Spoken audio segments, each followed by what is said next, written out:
Bismillahirrahmanirrahim. Science grade 7 and the topic is longitudinal waves and transverse waves. The corresponding SLO is number 38 from domain B. Distinguish between longitudinal and transverse waves. There are two types of waves about which we have studied in our previous lectures, that are transverse waves and longitudinal waves. अब हम देखेंगे कि ये सब कैसे काम करती हैं, इन दोनों में क्या फर्क है. एक छोटे से एक्टिविटी करते हैं. पहले तो मुझे ये बताइए कि वेव क्या है. आप एक वेव को कैसे डिफाइन करेंगे? Yes, a wave is a path of energy travel. हम ये देखते हैं एक वेव हमें ये बताती है कि एक एनर्जी किस तरह से ट्रेवल करती है किसी मीडियम में. ज्यादा एनर्जी हो तो वेव का बिहेवियर, पाथ पैटर्न कैसे बनता है. अगर एनर्जी कम हो तो वेव कैसे ट्रेवल करती है, किस तरह के मीडियम में कौन सी वेव बनती है और कैसे बिहेव करती है, ये सब हम आज के इस लेक्चर में स्टडी करेंगे. आपका टास्क ये है कि ड्रॉ अ वेव. अपनी नोटबुक्स पे जल्दी से एक वेव ड्रॉ कीजिए. Good. Label the wavelength, amplitude, oscillation of the wave. अब आपने जो वेव ड्रॉ की है इसके पार्ट्स को लेबल करें. और पार्ट्स क्या क्या होंगे? वेवलेंथ होगी, नंबर 2 एम्पलीट्यूड और ऑसिलेशन. ये तीन पार्ट्स अपनी वेव में बनाइए. Good. Define the frequency of a wave. अब आप मुझे ये बताइए कि एक वेव की फ्रीक्वेंसी क्या होती है. कैसे डिफाइन करेंगे आप एक फ्रीक्वेंसी को वेव की? That's good. Frequency is the number of particles passing through a unit area. क्या आप इन दोनों वेव्स में डिफरेंशिएशन बता सकते हैं? क्या फर्क है इसमें? शेप तो फर्क है ही, इसके अलावा चलिए मैं आपको एक और पिक्चर दिखाती हूँ, इमेज दिखाती हूँ. इसकी मदद से शायद आप थोड़ा सा हिंट ले सकें. ये देखिए, ये दो टाइप्स की वेव्स हैं आपके पास. आप इसमें एनर्जी ट्रेवल कर रही है. अब इसमें कैसे एनर्जी ट्रेवल कर रही है, इसका पाथ कैसे है, कुछ आप फर्क इसमें बता सकते हैं? ठीक है. एक में वेव्स इस तरह से कंप्रेस होती है और फिर बाद में एक्सपेंड कर जाती है. ये कंप्रेशन का रीजन है और ये एक्सपेंशन का रीजन है जिसमें लाइंस खुली खुली है.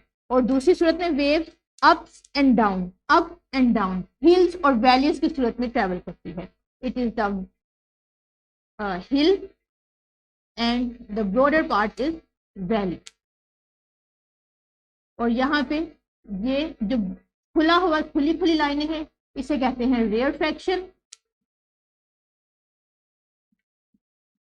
और इस आर से रिप्रेजेंट करते हैं. और ये जो कंसंट्रेटेड एरिया है जिसमें लाइंस तंग है इन्हें कहते हैं कंप्रेशन.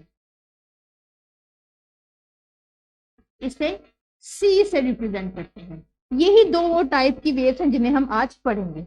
एक वेव को हम कहते हैं, इस वेव को लॉन्गिट्यूडिनल वेव,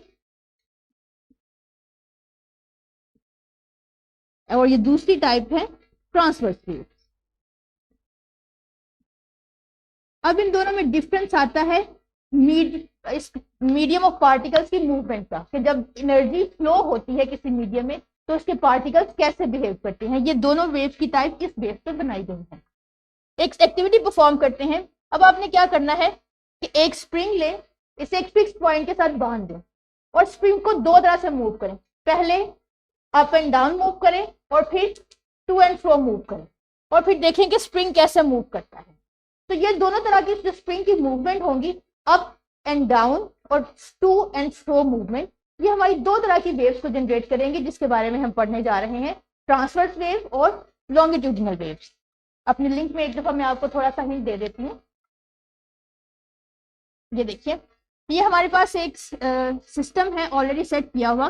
जब हम इस सिस्टम में को ऑसिलेशन में लेके जाते हैं और इसको हम यहाँ से स्लो डाउन कर लेते हैं स्लो मोशन में, तो आप देखिए कि जैसे वेव को अप एंड डाउन मूव किया जाता है तो किस तरह से पार्टिकल्स बिहेव करते हैं, किस तरह से पार्टिकल्स रेड लाइन बीट ऊपर या नीचे मूव करते हैं. ये एक पर्टिकुलर वेव डिफाइन कर रहे हैं. इसी तरह जब स्प्रिंग को आप टू एंड फ्रो आगे और पीछे मूव करेंगे तो इस वेव की मूवमेंट, इस बीट की, स्प्रिंग की मूवमेंट में कुछ चेंजेस आएंगे.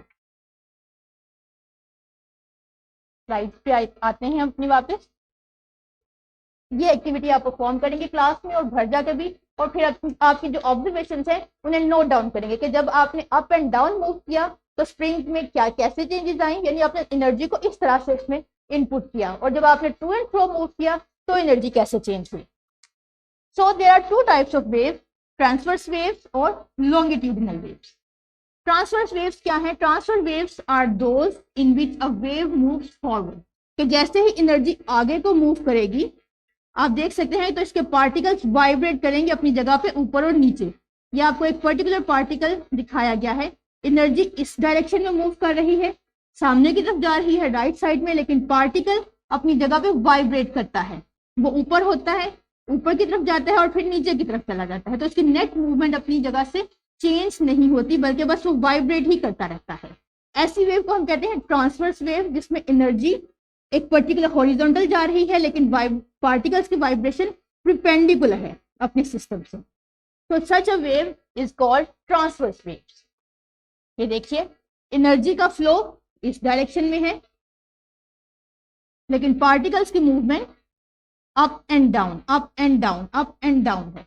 ऐसी वेव्स जिसमें परपेंडिकुलर एंगल बने, परपेंडिकुलर हो एक दूसरे के, इन्हें ट्रांसवर्स वेव कहते हैं। यहाँ पे देखिए इसके पार्ट्स, ये वही साइन वेव है जिसे आप पहले पढ़ चुके हैं as introduction. Energy movement, direction of energy ये है, जो इसकी अप साइड होगी एक मीन लाइन से, इसे क्रेस्ट कहते हैं या इसे हिल भी कहा जाता है, और जो इसकी डिप होगी डाउनवर्ड, इसे ट्रफ कहेंगे या वैली कहेंगे। So these are particular terms related to transverse wave. Next come, इसे डिफाइन कर लेते हैं एक दफा। स्लाइड पे आते हैं वापस, इसे यहां से देखते हैं ट्रांसवर्स वेव को।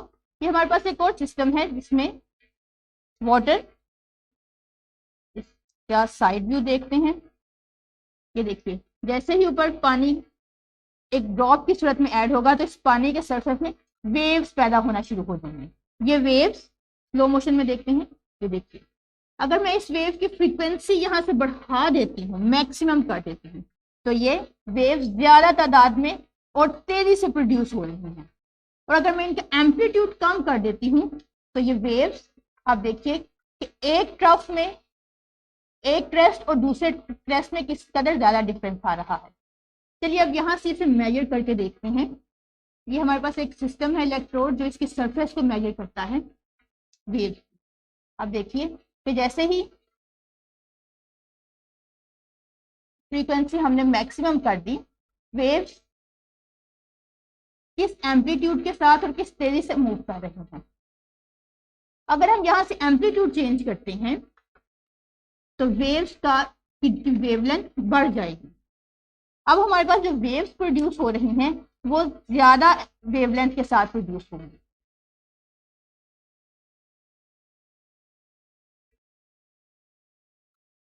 अब आते हैं हम अपनी दूसरी टाइप की वेव के साथ, जिसे लॉन्गिट्यूडिनल वेव कहते हैं।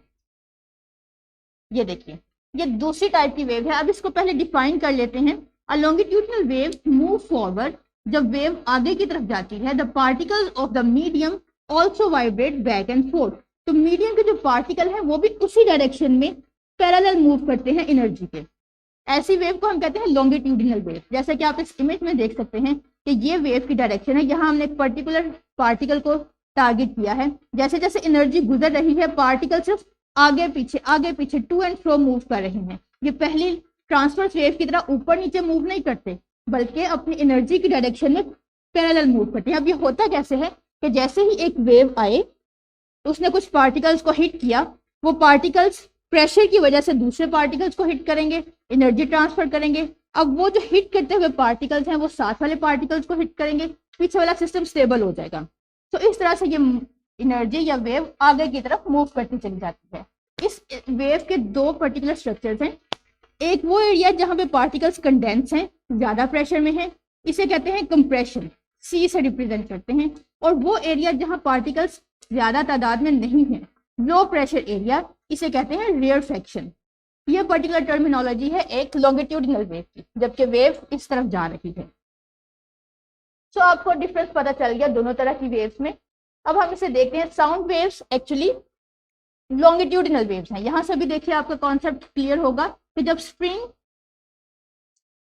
एक कॉन्ट्रैक्टेड फॉर्म में आएगा तो वो कंप्रेशन एरिया बनाएगा, और जब वो रिलैक्स्ड फॉर्म में जाएगा तो रेयरफेक्शन एरिया बनाएगा। चलिए इसे देखते हैं कि साउंड वेव्स कैसे बिहेव करती हैं।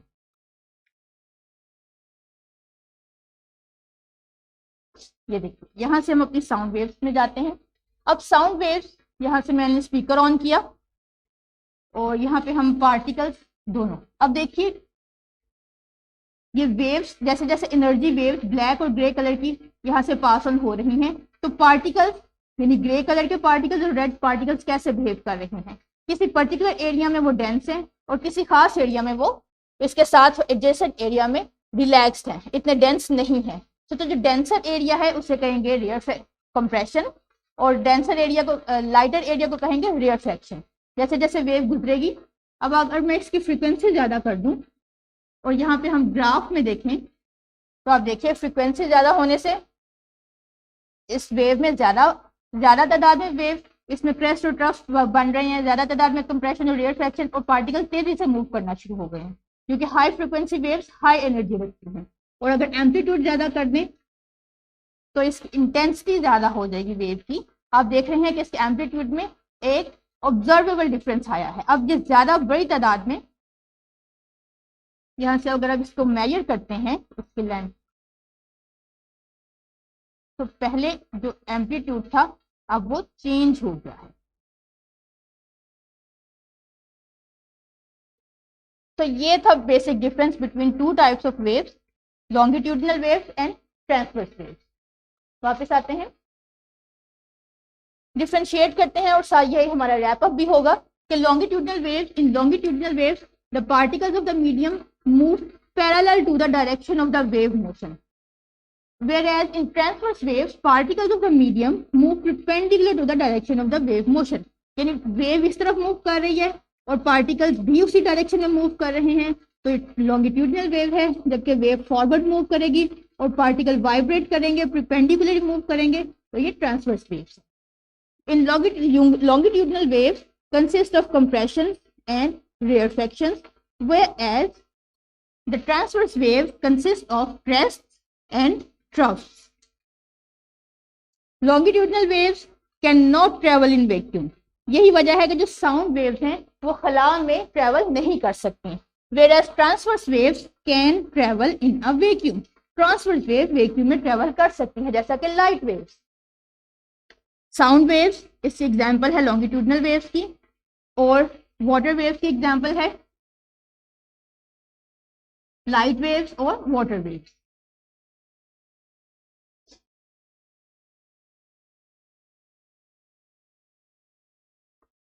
चलिए ये तो था हमारी समरी। अब असेसमेंट की तरफ आते हैं, देखते हैं कि आपने किस कदर लेक्चर को समझा है।